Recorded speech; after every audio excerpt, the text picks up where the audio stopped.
Welcome to the Big Book Roundtable and the RICO 12 family of recovery resources targeted at people from all backgrounds, faiths, and places dealing with addictions of all varieties. RICO 12 is also a resource for the loved ones of addicts. I'm Justin B., a child of an all-powerful and all-loving God, and an addict in multiple fellowships. And I'm living a miraculous recovery. What a miracle that is. And I'm blessed to be the moderator of this roundtable. I'm joined today by David G., Nikki M., and Ashley S., and we're excited to be here today to read and swim through the big book with you. So everybody get out your big books as we introduce ourselves here. Ashley, why don't you start us off? Introduce yourself. And then the question I have for you on this one is, if you could have one new skill instantly, if it was like gifted to you right now, what would that skill be? What would you choose? Thank you, Justin. I'm so glad to be here with y'all tonight. I am Ashley S. from North Carolina, recovered sex addict and codependent, grateful member of All Addicts Anonymous and Al-Anon. And one new skill I wish I could have. I know nothing about this whatsoever, so I need somebody to teach me, but it's gardening, landscaping. I have a new home. I know nothing about taking care of the outside of my home, so I really need, through osmosis, someone to give me that gift. Love it. Thanks, Ashley. I'd love to at least mow your lawn once it's set up. That's one of my things that I love to do is mow lawns. All right. David, introduce yourself and tell us one skill that you would love to have gifted on you instantly. All right. Thank you, Justin, as always, for your service. Ashley, Nikki, so good to see you ladies. David G., I'm an alcoholic and an addict of many sorts from Oklahoma. Grateful for a recovery date of August 8th, 1994. And I think if there's any one skill that I could have just put on me instantly, it'd be a whole lot better at technology. Ashley's phone wouldn't blow up near as much and things would be a whole lot better all around. So that would be it for me. Thank you, brother. That's a good one. That's a good one too. Thanks, David. Nikki, you're up next to introduce yourself and with the same question. Hi, I'm Nikki M., and I'm a grateful member of so many fellowships, and I'm just excited always to be here with I like to say my little God squad, my chosen family. So, I mean, of course, David and Ashley, I'm going to say, of course, both of those. Why? I know I'm not supposed to indulge in cynicism over the state of the nations or the world's troubles, but I want to learn how to farm and grow my own real food. Okay. Like, I just want to say that because I don't know what's going on in my grocery stores lately. Number one, the price, but the taste of it. When I go to Europe, I mean, a tomato melts in your mouth. So if I had an instant quality or skill that I could grow beautiful, fresh, organic food right in my yard here in downtown Toronto, I mean, talk about more miracles. Thanks for asking, Justin. Love it. And I appreciate that, Nikki. All good stuff. You know, my skill that I would want to have, that I would choose to have, would be to be able to speak and understand foreign languages, any of them at any time. I think that would be super cool and helpful. Good. All right.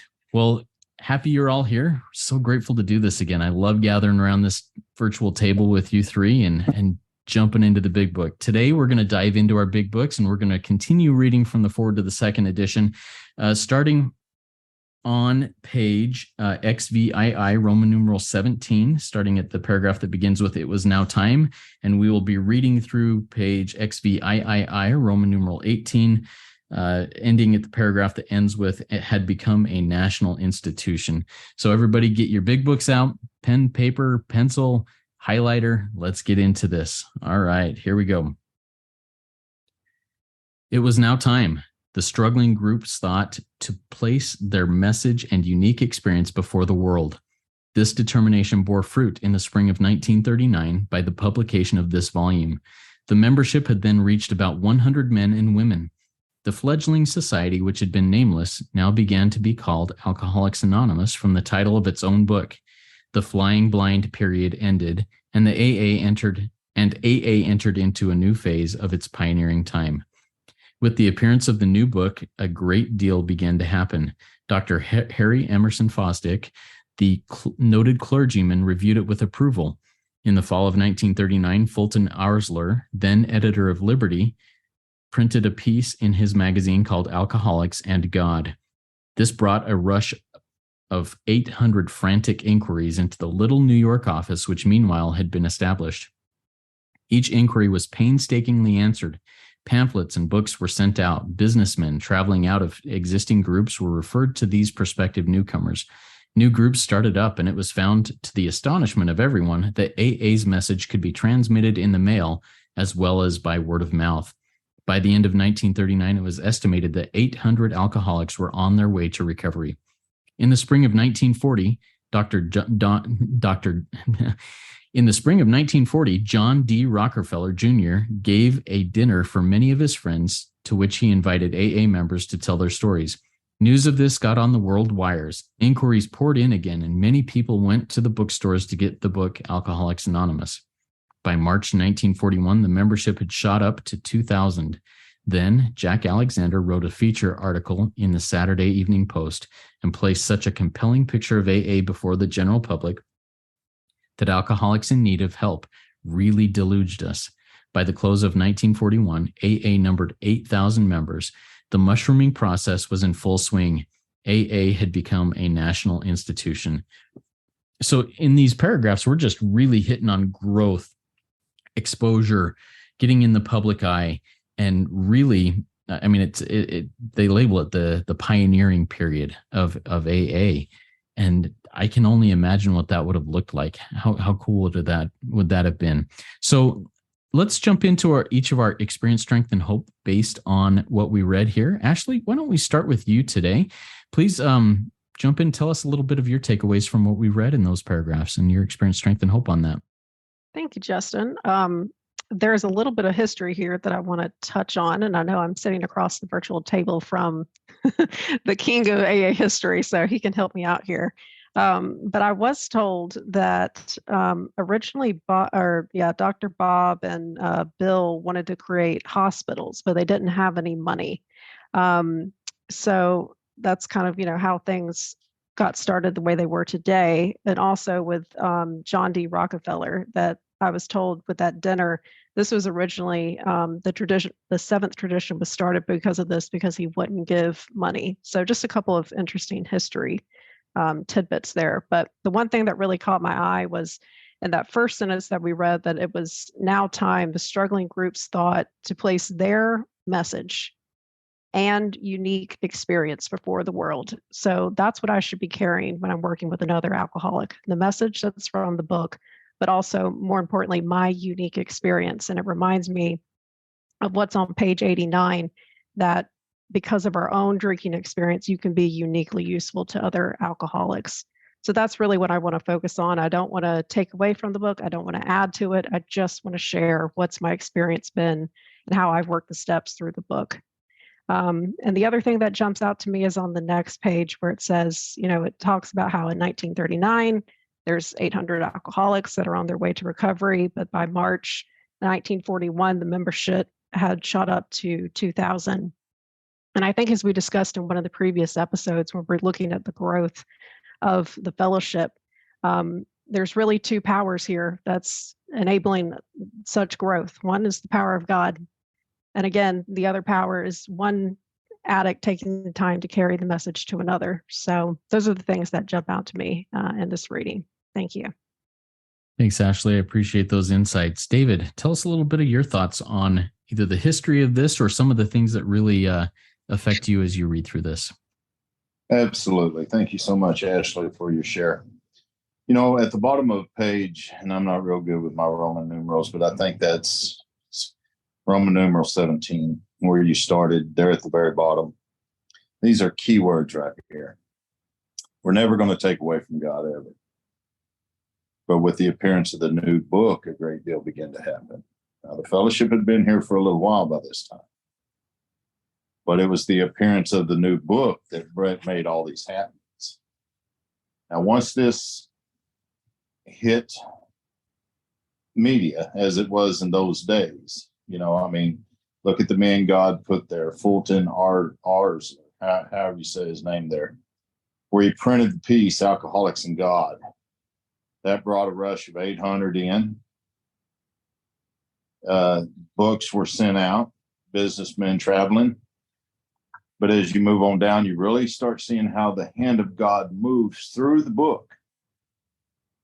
And it says, new groups started up. It was found to the astonishment of everyone that AA's message could be transmitted in the mail as well as by word of the mouth. By the end of 39, it was estimated that 800 alcoholics were on their way to recovery. This is because of the results of the book. And then Rockefeller holds this dinner, and there's been a lot of history, and you'll hear a lot of hearsay. Oh, he wouldn't give Bill any money. I can guarantee you, through the history I've read, he got in his pocket many times for Bill Wilson.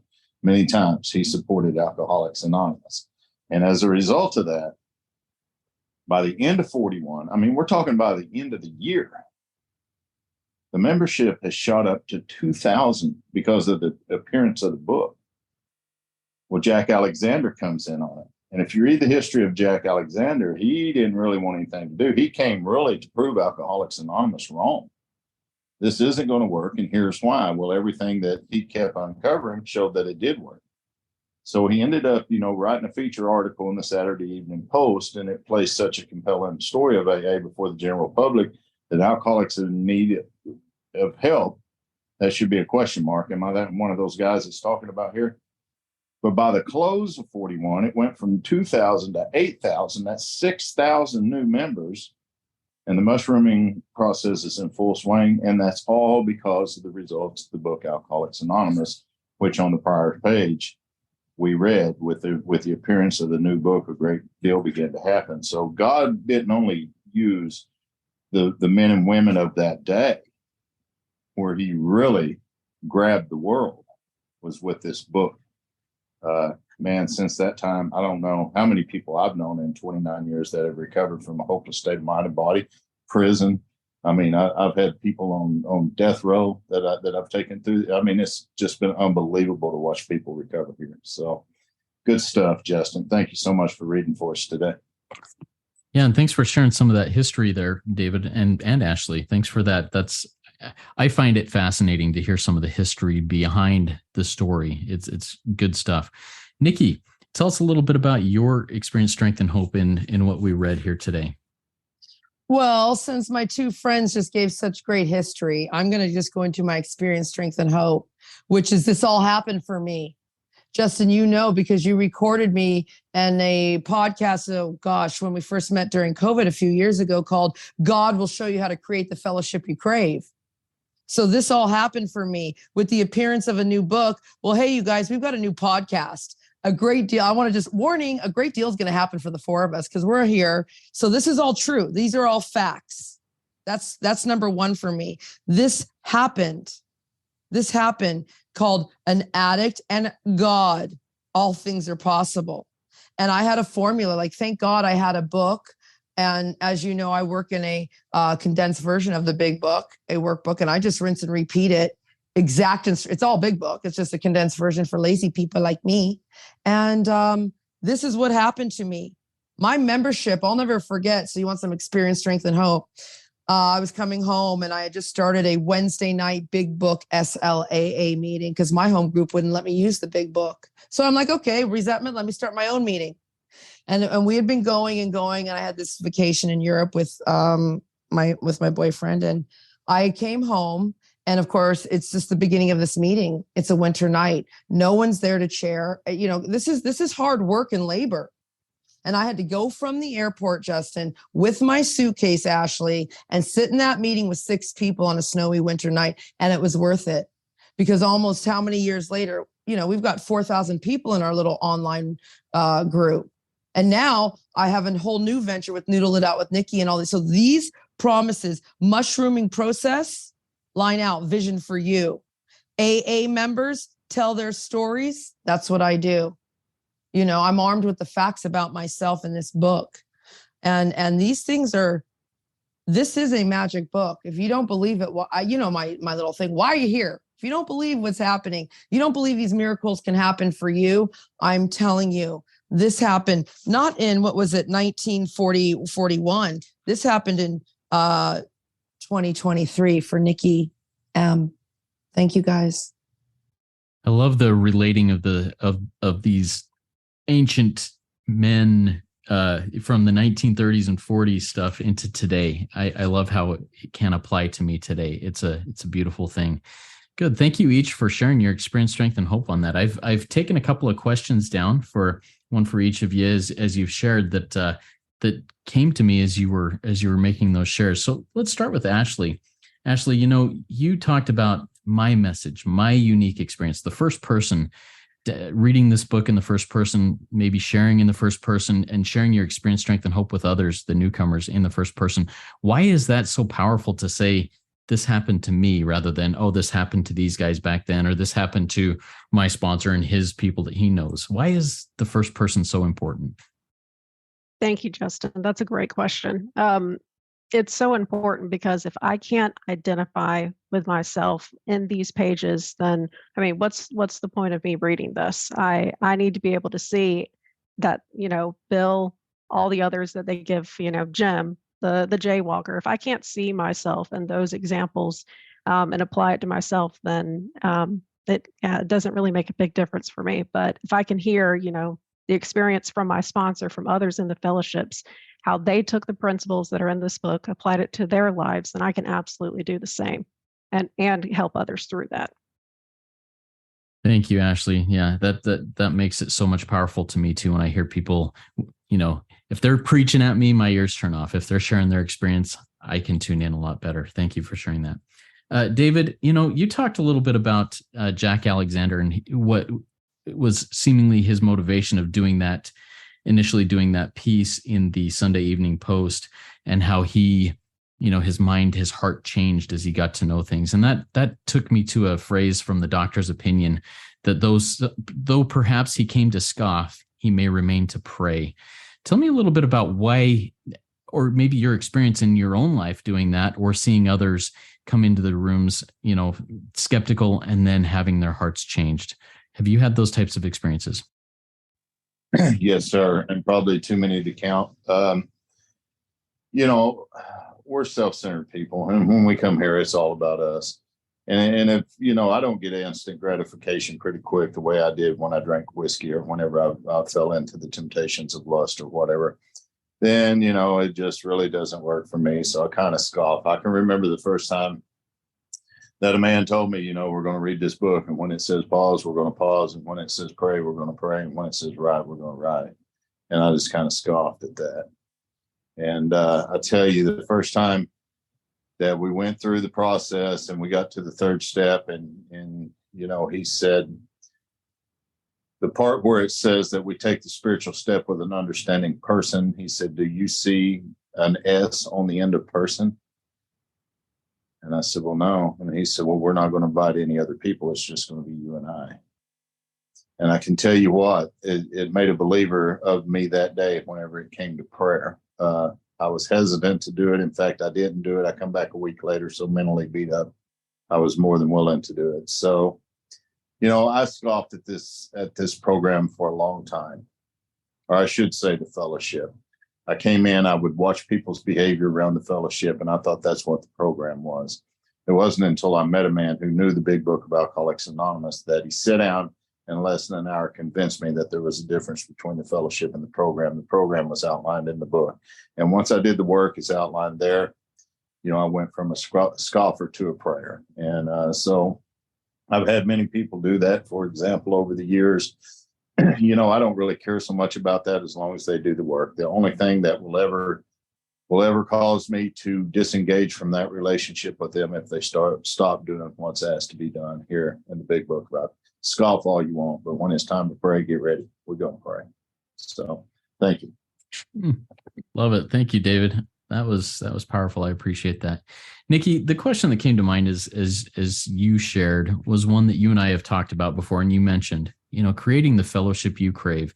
When I think about that, and I'm going to go to the first person, creating the fellowship I crave, I can look at, what would that look like? And honestly, I'm looking around this round table right here, and this is what the fellowship I crave looks like. Nikki, what are some of the aspects of the fellowship you crave that could be shared, put out there so that it attracts people that want to work, want to be with you and want to connect with God? What does that look like to you? Okay, well, when I made that a while ago, the speaker tape, I should say, about how to create the fellowship we crave. At the time that was, but God says more will be revealed. So does the Big Book. It says it at the very, on the 164th page, more will be revealed. And my fellowship I crave constantly changes because I'm changing. Remember, improve conscious contact. It's definitely what David said. It's like you can scoff all you want, but what does the book say? Why are your lips moving? What does the book say? And so, Justin, we started this podcast off with wish. You said you want to speak another language. Well, my boyfriend speaks 7 languages and English is his worst. And I have made a commitment to learn to my future mother-in-law some French. And I'm only studying the Big Book. I only speak Big Book. So that's the fellowship I crave. If it's not in the book, why are your lips moving is what I like to say to my sponsees. And so more is being revealed. I used to think it was a big thing. I used to need, all this stuff. I'm realizing, like you just said, the 4 of us, I'm cool with that too. I just keep changing and growing, and God shows me what I think I know today is not what I thought I needed yesterday. So it's just so exciting. This program is like a box of chocolates. You do not know what you're going to get. Stay with us. Love it. And the phrase that came to mind from that I hear in many of the rooms, don't leave before the miracle happens. Stick around. Miracles are going to happen. More will be revealed. Awesome. Thank you all. This was really insightful. I'm going to now move into some wrap up here. I want each of us to share a little bit about what our takeaway is, what we will take from this and apply in our lives, apply in the work we do with our fellows. So Ashley, what's something from what we've discussed today that's really hit you that you say, hey, I can take this away today? Thank you, Justin, David, and Nikki. Great to be here with you tonight on this podcast. I think for me, a couple of things that jumped out was just I'm so grateful for the mushrooming process that I've seen even within my own lineage. We have literally gone from like 5 to 10 overnight. It's just a beautiful thing to be a part of, and I know that that's going to continue. I remember the agreement that my sponsor and I had the very first day that we ever started working together is that, when I help you get through this book, this process, that you will take someone else through it the same exact way that I took you. And so, to me, it just shows from 1939 to 2023. I mean, this book has not changed for a reason. And so I need to honor that and those that have been before me and do likewise strenuous work with another alcoholic. Thank you. And thank you, Ashley. Thank you for carrying the message the way you do. All right, David, what's your takeaway? How will you apply some of these things into your life today? Well, my biggest takeaway from any of these forewords is always what we read here today, the results of the book, the results of the book, the book, the book, the book. I've never failed in all of these years to continue to get results from the book as long as I give myself to the work that's outlined in the book. It brings me closer to God. It brings me closer to you. It brings me closer to me. And it never fails. I'm not saying that I don't ever have trouble again, because that's unrealistic. But today I got eyes on it. I got eyes on self for sure. So the biggest takeaway for me with this is, like these ladies have said over and over, continue to do this work with others, help others, do what's in the book. The last podcast, my friend Nikki had mentioned more than once about it had talked about, the failures, some people that had failed. And I can remember Charlie telling me early on, he said, David, we need to give just as much credit to those who failed as we do those who succeeded, because had it been not for them, how the hell would we know what not to do today? So I'm going to take that with me as I go from here today. If I want to be successful in this program, and page 25 says, that there's a process here, and steps 4 and 5 are a very big part of that. But I've got 25 pages before that I better not turn my eyes away from, because if I do, a lot of trouble are going to come. So anyway, thank you, Justin, as always. And I'm really glad to be here with you guys. Thank you. Thanks, David. Good takeaway. Nikki, what's your takeaway today?